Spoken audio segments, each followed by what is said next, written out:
கொடிமர தத்துவம். கோவிலில் வாயில்படி இருந்தால் அதை பெரும்பாலான பக்தர்கள் தொட்டு கும்பிடுவதை பார்த்து இருப்பீர்கள். வாயில் படியை ஏன் தொட்டு கும்பிட வேண்டும்? இதில் அறிவியல் பூர்வமான ஒரு செயலை நம் முன்னோர்கள் வைத்து இருக்கிறார்கள். ஒரு பக்தன் கோவில் வாசல்படியை தொட குனியும் போது அது முதலிலவனிடம் பணிவை ஏற்படுத்துகிறது. அடுத்து அது அவன் உடம்பில் உள்ள சூரிய நாடியை இயக்குகிறது. படிக்கட்டை தொட்ட பிறகு வலது கை விரல்களை நம் நெற்றியில் புருவ மத்தியில் உள்ள ஆக்ஞா சக்கரம் மீது வைத்து அழுத்த வேண்டும். இது நம்மிடம் உள்ள தீய சக்திகளை விரட்டும். அதோடு தெய்வ சன்னதிகளில் இருந்து வரும் அருள் அதிர்வலைகளை மிக எளிதாக நமக்குள் கிரகிக்க செய்யும். எனவே அடுத்த தடவை கோவிலுக்கு செல்லும் போது படிகளை வலது கையால் தொட்டு உங்கள் புருவ மத்தியில் சற்று அழுத்தம் கொடுத்து பாருங்கள். அது உங்களை புது மனிதனாக்கி புத்துணர்ச்சியுடன் கோவிலுக்குள் செல்ல வைக்கும். உள்ளமும் உடலும் சிலிர்க்க நாம் அடுத்த காலடி எடுத்து வைத்ததும் நம் கண்களுக்கு கொடி மரம் தென்படும். ஆலய கொடி மரத்துக்கும் மிகப்பெரிய தத்துவங்கள் உள்ளன. தமிழ்நாட்டில் ஆலயங்களில் கொடி மரம் வைத்திருந்த பழக்கம் 2000 ஆண்டுகளுக்கும் முன்பே வழக்கத்தில் இருந்ததற்கு பல உதாரணங்கள் உள்ளன. கோவிலில் திருவிழா தொடங்கும் சமயத்தில் கொடியேற்றம் நடந்ததை சங்க இலக்கியமான பட்டினப்பாலையில் மலர்மணி வாயில் பலர் தொழ கொடியும் என்று குறிப்பிடப்பட்டுள்ளது. காடுகளில் சில மரங்களில் கொடி சுற்றி படர்ந்து இருப்பதை பார்த்து இருப்பீர்கள். அதில் இருந்து தான் கொடி ஏற்றும் பழக்கத்தை நம் முன்னோர்கள் உருவாக்கியதாக கருதப்படுகிறது. அது பல்வேறு நடைமுறைகளாக மாறி இன்று ககஸ்தம்பம் என்று அழைக்கும் நிலை வரை வந்துள்ளது. நம் உடம்பில் உள்ள முதுகெலும்பு போன்றது கொடி மரம் என்று ஆகமங்கள் சொல்கின்றன. நம் முதுகு தண்டுவடத்தில் 32 எலும்பு வளையங்கள் உள்ளன. அது போலவே 32 வளையங்களுடன் கோவில் கொடி மரம் அமைக்கப்படுகிறது. நம் முதுகுத்தண்டில் மூலாதாரம், சுவாதிஷ்டானம், மணிபூரகம், அநாகதம், விசுத்தி, ஆக்ஞை எனப்படும் 6 ஆதாரங்களும் இடை, பிங்கலை, சுழிமுனை என்ற 3 நாடிகளும் அமைந்துள்ளன. பொதுவாக இடை, பிங்கலை வழியாக செல்லும் பிராண வாயுவை சுழிமுனை எனும் நடுநாடியில் நிறுத்தி இறைவனை தியானிக்க வேண்டும் என்பார்கள்.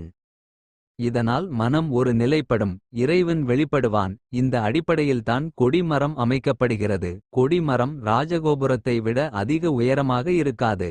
அதே சமயத்தில் கருவறை விமானத்துக்கு நிகரான உயரத்துடன் இருக்கும். அதுபோல கருவறையிலிருந்தும் ராஜகோபுரத்திலிருந்தும் எவ்வளவு தூரத்தில் எவ்வளவு உயரத்தில் கொடிமரம் அமைக்க வேண்டும் என்பதற்கு விதிகள் உள்ளன.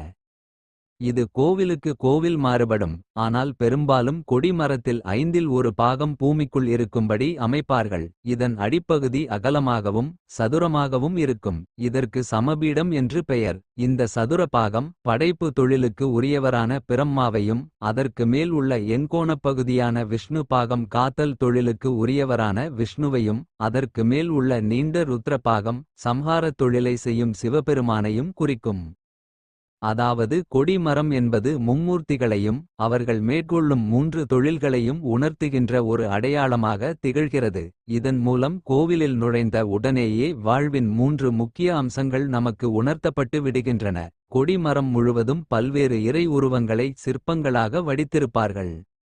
கொடிமர உச்சியில் 3 பட்டைகள் போன்ற ஏர் பலகை இருக்கும்.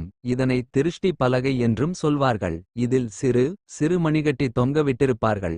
அந்த கொடி கோவில் உள்நோக்கியபடி இருக்கும். சில கோவில்களில் 3 பட்டைக்கு பதில் ஒரே ஒரு பட்டையே இடம் பெற்றிருக்கும். மணி தொங்க விட்டிருக்க மாட்டார்கள்.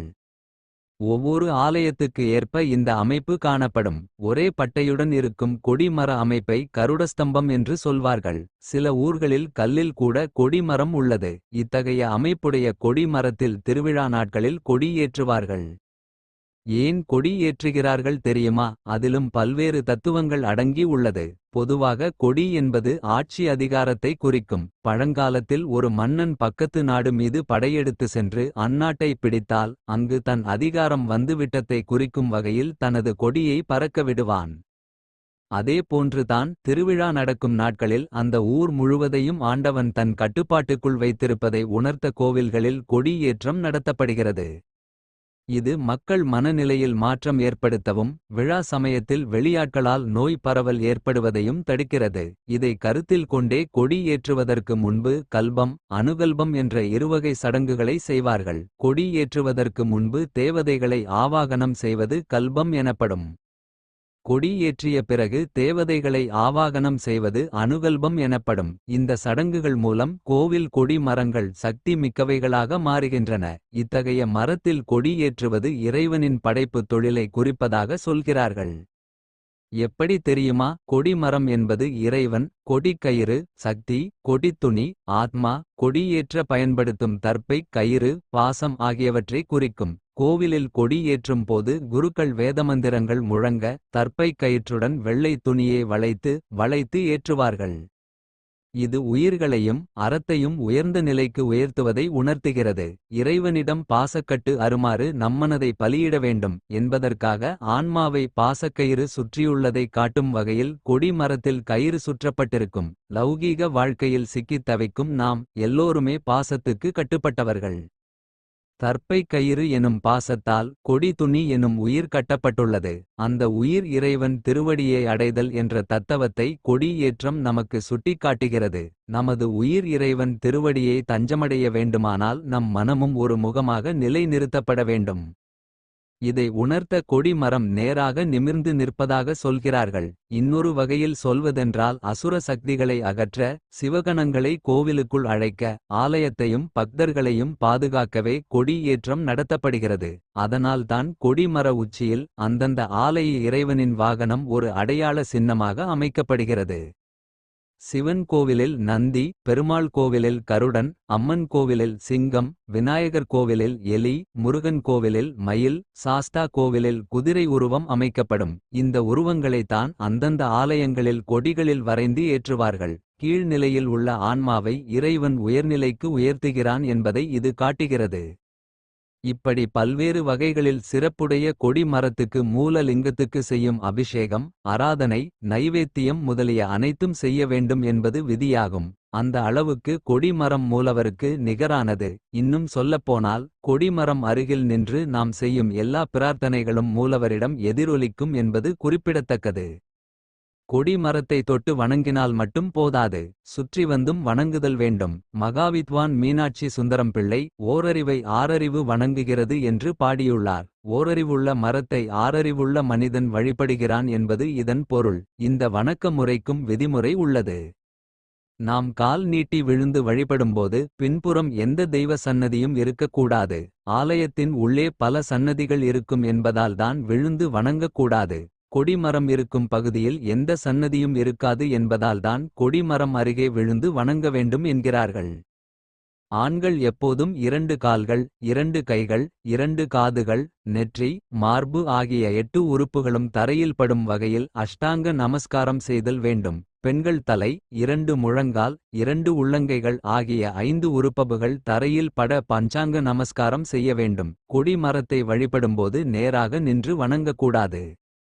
கெட்ட கதிர்கள் நம் உடலுக்கு கெடுதல் ஏற்படுத்தி விடக்கூடாது என்பதற்காகத்தான் நம் முன்னோர்கள் அப்படி சொல்லி வைத்துள்ளனர். பொதுவாக கோவிலில் யாக வேள்விகள் நடத்தும்போது அவற்றை கொடிமரம் அருகில்தான் நடத்துவார்கள். இதனால் அந்த இடம் மந்திர சக்தி மிகுந்த இடமாக மாறும். அடிக்கடி யாக வேள்விகள் நடத்தும்பட்சத்தில் ஆல்பா, பேட்டா, காம்மா கதிர்கள் நிரம்பிவிடும். ஆல்பா, பேட்டா இரு கதிர்களும் பாதிப்பை ஏற்படுத்தாது. ஆனால் காம்மா கதிர்கள் பெரும் கெடுதல் ஏற்படுத்திவிடும். எனவேதான் கொடிமரம் எதிரில் நின்று கும்பிடாமல் சற்று ஓரமாக நின்று வழிபட்டு செல்ல வேண்டும்.